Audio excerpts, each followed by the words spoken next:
অনুষ্ঠানের শুরুতেই আবারও সবার কাছে ক্ষমা চেয়ে নিচ্ছি। আজকে আমার কারণে অনুষ্ঠানে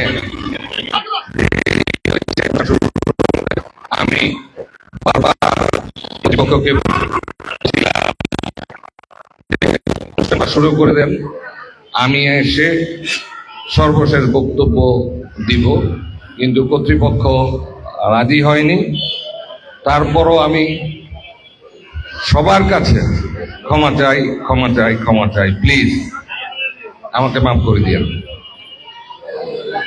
অনুষ্ঠানের শুরুতেই আসন্ন শারদীয় দুর্গাপূজা উপলক্ষে নারায়ণগঞ্জ সহ সারা দেশে হিন্দু ধর্মাবলম্বী ভাই বোনদের আন্তরিক শুভেচ্ছা ও অভিনন্দন জানাই। বিশেষভাবে শুভেচ্ছা জানাচ্ছি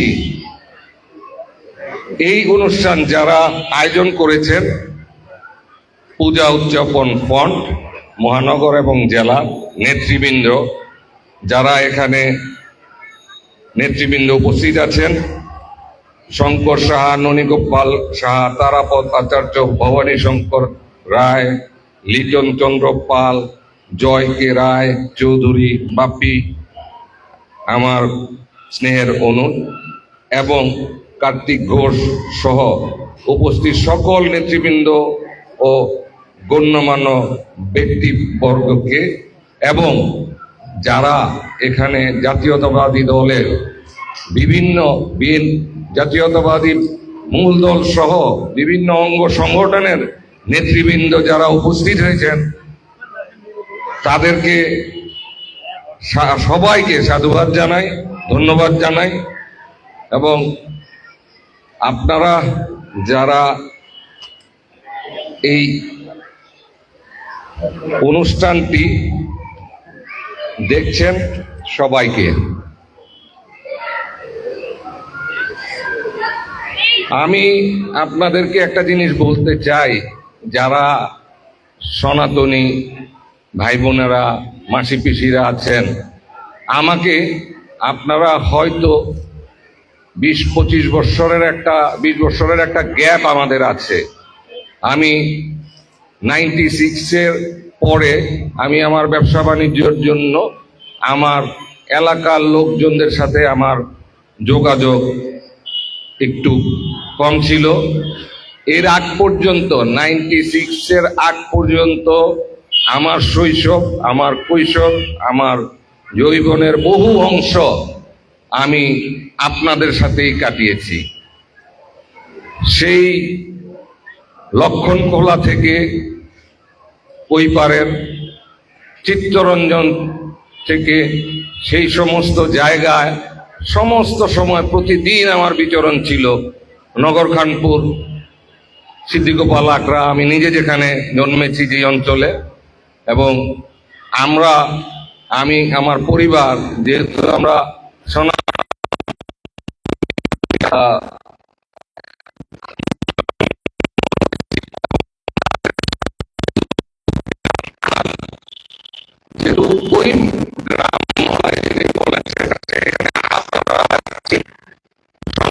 গুরু, আমরা ছিলাম সংখ্যালঘু, যদি এইভাবে বলতে হয়। আমার 10 জন বন্ধুর 8 জন বন্ধুই আপনাদের এই সম্প্রদায়ের। সো আমরা ছোটবেলা থেকেই এই পালপাড়া, দেবক, নিতাইগঞ্জ, আমলাপাড়া, নগরখানপুরের এই বিভিন্ন অঞ্চলের এই পূজা উৎসব ছিল যেমন আপনার তেমন আমার। লক্ষ্মী পূজা যেমন আপনার ছিল তেমন আমাদের ছিল, কালী পূজা যেমন আপনাদের ছিল এরকম আমাদের ছিল। আমরা রাত জেগে কালী পূজা, সরস্বতী পূজা এবং এই লক্ষ্মী পূজা এবং এই সবচেয়ে বড় উৎসব দুর্গা পূজা, আমরা সবসময় আমরা কমিটিতে ছিলাম। আমরা একে অপরের কাঁধে কাঁধ রেখে কাজ করেছি। আপনাদের যদি আমার সম্বন্ধে বিন্দু মাত্র কোনো ধারণা কম থাকে যে না ওকে এটা কেমন বলছে, তাহলে আমি নগরখানপুরের ছেলে, আপনারা নগরখানপুরের মানুষজনের কাছে জেনে থাকতে পারেন। এইটা আমি যেটা বলতে চাই যে এখানে অনেক কথা শুনি যে যেই জায়গায় যাই, যেহেতু একটা নির্বাচন আসতেছে, আমি একজন প্রার্থী, হয়তো এই কথাটা ওঠে, আমি যেই জায়গায় যাই সবার কাছে প্রশ্ন আসে যে এটা এই নির্বাচনের জন্যই আসা। হ্যাঁ, ঠিক, নির্বাচনের জন্যই আসা। কিন্তু আমি একটা কথা বলতে চাই আপনাদের, আমাকে ছেড়ে যাবেন কোথায় আপনারা, আর আমি আপনাদের ছেড়ে যাব কোথায়? এই মাটিতেই তো আমাদের জন্ম, এই মাটিতেই আমাদেরকে মরতে হবে। সো আমার দান, অনুদান, সাহায্য, সহযোগিতা সমাজের বিভিন্ন ধরনের পীড়িত লোকজনদের কাছে যারা বিভিন্নভাবে ধরেন সুবিধা অসুবিধার ভিতরে থাকে, আমরা কখনো কখনো তো অবশ্যই এটা পার্টিসিপেট করি। কিন্তু হঠাৎ করে দেখলাম, আমরা এটা তো যুগ যুগ ধরে করি, আমার পারিবারিক ইতিহাসও আছে, আপনারা খোঁজ নিয়ে দেখেন।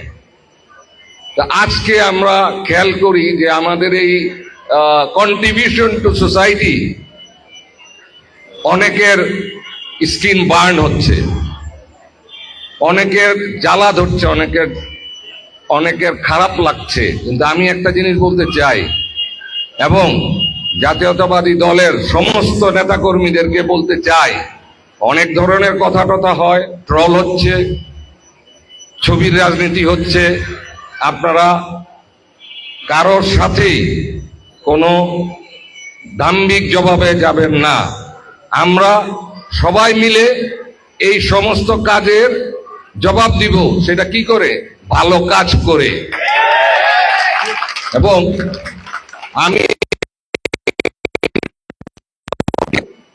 আমি জাতীয়তাবাদী দলের একজন সদস্য,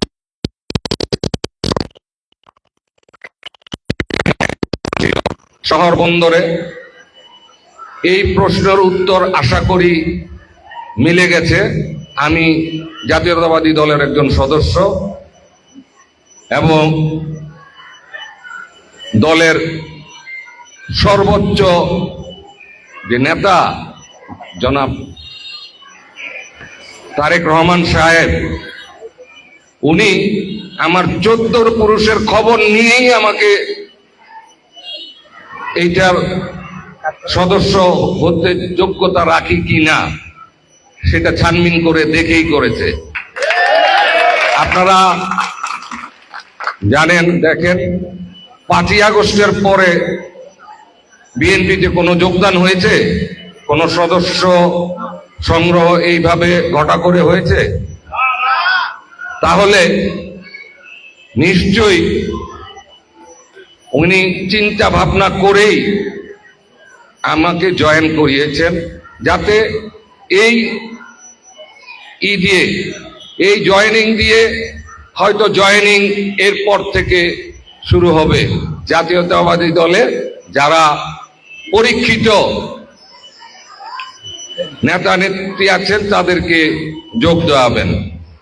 আমি আরেকটা জিনিস আমি ভুলে যাই হয়তো কখনো কখনো, আমাদের মহিলা দলের অনেক বড় কন্ট্রিবিউশন আমাদের সাথে আছে এবং জাতীয়তাবাদী দলের সাথে আছে, অনেক ত্যাগ তিতিক্ষা তাদের আছে। তারা নারায়ণগঞ্জের অনেক মামলা হামলা বিগত দিনে ওনারা ভোগ করেছেন এবং আমি ধন্যবাদ জানাই তাদেরকেও। মিতা ভাবি, আপনাদের সবাইকে। নুরুন্নান ভাবি একটা ভাই আসে নাই, আচ্ছা ঠিক আছে, আমার কথাটা পৌঁছে দিন। যেই কথায় আসছি, একটা আমাকে কিছু লোক ট্রল করতে চায় যে উনি কোথায় ছিল। আমার কন্ট্রিবিউশন আপনারা কোথায় জানবেন, কিভাবে জানবেন? আপনারা আপনাদের নেতা নেত্রীর পিছনে জানতে চান আমি কে?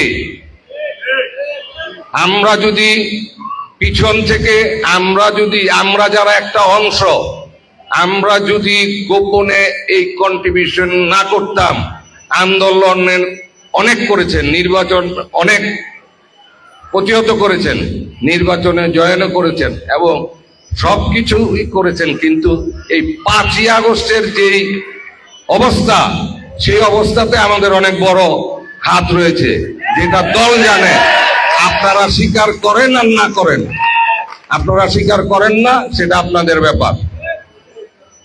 আমি বলবো এটা আপনাদের ব্যাপার, এটা আমার কিছু বলার নেই। কিন্তু জাতীয়তাবাদী দল দল এবং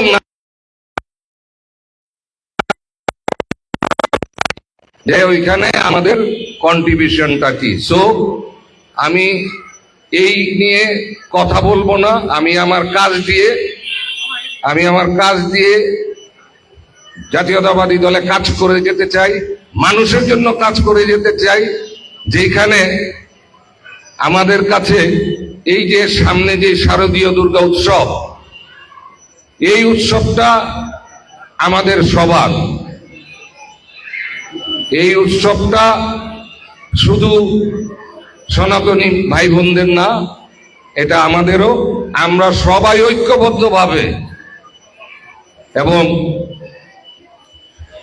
স্বতঃস্ফূর্তভাবে আনন্দ ঘন পরিবেশে আমরা এই কয়েকটা দিন পালন করব। কিন্তু একটা জিনিস সবাইকে সচেতন থাকতে হবে, পরিবেশ নষ্ট করার ষড়যন্ত্র হতেও পারে। শুধুমাত্র জাতীয়তাবাদী দলের লোকজন না, আপামর যত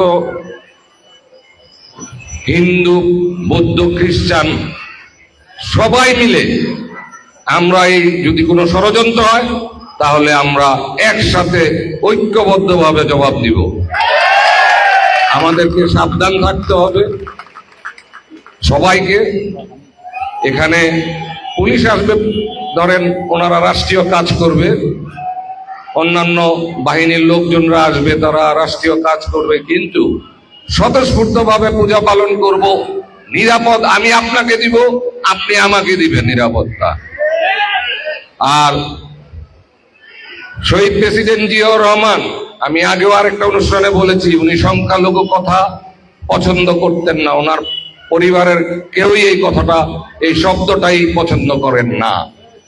ওনাদের বক্তব্য পরিষ্কার, ধর্ম যার যার, বাংলাদেশ আমার। তো আমরা ওই আদর্শে বড় হয়েছি, আমরা ওই আদর্শ নিয়েই মরবো ইনশাল্লাহ। আমাদের কোন ধর্মে, এই হিন্দু, বৌদ্ধ, খ্রিস্টান বলেন, অন্যান্য ধর্ম যারা আছেন, আমাদের তো কোন ধর্মে আরেক ধর্মকে আঘাত করার কোন কথা কোথাও আছে? তো বিভেদ সৃষ্টি কারা করে? বিভেদ সৃষ্টি করে ওই লোকগুলি যারা রাজনীতি করে আমাদেরকে ব্যবহার করতে চায়, আমাদেরকে আলাদা করতে চায়, আমাদেরকে বলতে চায় এই গোষ্ঠীর ভোট আমাদের, ওই গোষ্ঠীর ভোট আমাদের, ওই গোষ্ঠীর ভোট অমুক মার্কা, ওই গোষ্ঠীর ভোট অমুক মার্কা, এগুলি বলে আমাদেরকে বিচ্ছিন্ন করার চেষ্টা করে। কিন্তু আমরা বিচ্ছিন্ন হব না, আমরা সব সময় সদা ঐক্যবদ্ধ থাকব। আরো একটা জিনিস আপনাদেরকে বলি, আমি তো অনেক বছর পর পালপাড়ায় এসেছি, রাস্তাঘাটের আসলে উন্নয়ন হয়নি। আমি গত 40 বছর আগে যেই রাস্তা দেখেছি ওরকমই আছে, খুব শহরের হয়নি, এটা ভালো জানেন। কিন্তু আমি অভিভূত আর মন্দিরটা দেখে, আপনি দেখেন যে ওর আর্কিটেক্ট ডিজাইনটা কি। আমি বাপ্পিকে বললাম খুবই খুবই ভালো লাগছে মন্দিরটা দেখে। আসলে এত ভালো মন্দির দেখে আমি অভ্যস্ত না, এত ভালো মন্দির দেখে আমি বড় হই নাই। আমি বড় হয়েছি সিদ্ধি গোপালের মতো একটা আখড়ায়, যেখানে অত্যন্ত দারিদ্রতা ছিল। আমাদের সব সময় আর্থিক কষ্ট ছিল, ওই আর্থিক কষ্ট নিয়েই আমাদেরকে পূজার আয়োজন করতে হয়েছে। খুব ছোট্ট একটা জায়গায়, যেখানে লক্ষ্মীকান্ত দাতা ছিলেন, উনি স্কুলকে কিছু অংশ দিয়েছিলেন আর মন্দিরকে কিছু অংশ দিয়েছিলেন। তো আসলে ওই দুইটা করতে গিয়ে ওই জায়গারও খুব সংকুলতা ছিল। আপনাদের মন্দির দেখে ভালো লাগলো, এবং আপনারা যারা আজকে এই আয়োজন করেছেন আপনাদেরকে ধন্যবাদ জানাই, এবং যারা আমাদের সাথে যারা জাতীয়তাবাদী দলের নেতা কর্মী ছাড়াও এখানে অন্যান্য দলেরও লোকজন এখানে আছেন, অন্যান্য দলীয় বিশ্বাসের লোকজন আছেন। আমি সবাইকে ধন্যবাদ জানাই। আমি সবাইকে ধন্যবাদ জানাই। আপনারা ইনশাল্লাহ সবাই মিলে একটা সুন্দর পূজা করবেন, এবং এইটা এই 5ই আগস্টের পরে একটা মাইল ফলক হবে যে গতবারের পূজা থেকেও এবারের পূজা উদযাপন হয়েছে স্বতঃস্ফূর্ত।